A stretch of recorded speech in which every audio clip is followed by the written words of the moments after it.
Malayo na, pero malayo pa. Ito yung likod ng bahay namin na pinatambakan lang din namin few months ago. Maliit na lang din yung space na natitira kaya gusto naming ma-maximize yung paggamit.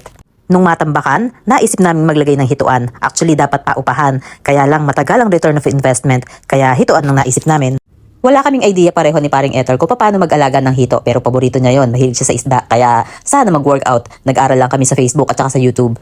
Akala namin ganun lang kasimple, malit lang ang gagastusin pero marami palang problemang darating. Kumastos kami para sa pagpapabaon ng ilang tubo para magkaroon ng deep well kasi magastos syempre kapag nawasa, ang kaso lang tubig alat ang nakuha. Para daw makaarkila ng boom kung saan mas maraming tubo ang maibabaon, napakalaking halaga ang mauubos. Hindi na namin kaya magsisettle kami sa nawasa. Maswerte ako kay paring Ether kasi masipag, madiskarte at saka mahaba ang pasensya. At natutuwa ako dahil may katuwang na ako sa paghahanap buhay, hindi kagaya dati na ako lang mag-isa. At sabi ko nga, malayo na, pero malayo pa. Nadidelay kasi syempre wala namang kaming malaking puhunan. Kumbaga, inuunti-unti lang. Actually, dapat as early as October tapos na yan. Dapat operational na ang hituan. Pero dahil sa palaki ng palaki yung aming project plan, ayan, lumaki ng lumaki dahil gusto naming ma-maximize yung lugar.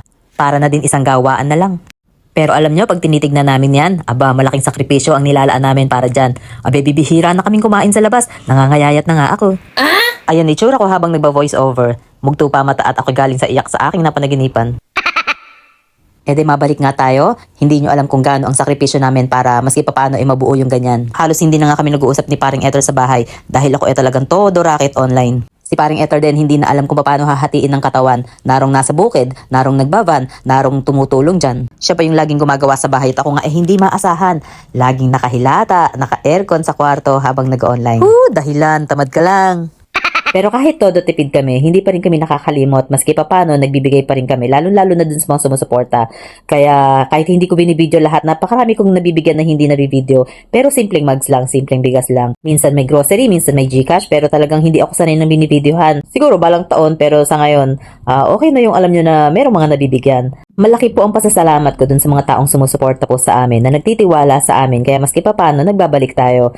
Pero hindi kami ganun kayaman. Hindi kami mayaman actually. Nagsisikap lang. May mga sakripisyo na kailangan gawin. Pero, nagagawa ng paraan. At ang importante po kami ni paring Ethel ay laging nagkakatulungan at nagkakaunawaan. Sana po tangkilikin nyo pa rin po kami dahil sa mga susunod na araw po, lalo na sa January, talaga ako'y hahataw. Kung ngayon lagi nyo nakikita yung aking pagmumukha sa Facebook, malamang mayat maya na talaga akong ipapakita ko po sa inyo yung update o mga kaganapan sa aming soon to come, soon to be hituan. Muli po ako po si Think Big Charo Mariano, nakahilata pa, tanghaling oras na at maraming salamat po sa inyong suporta.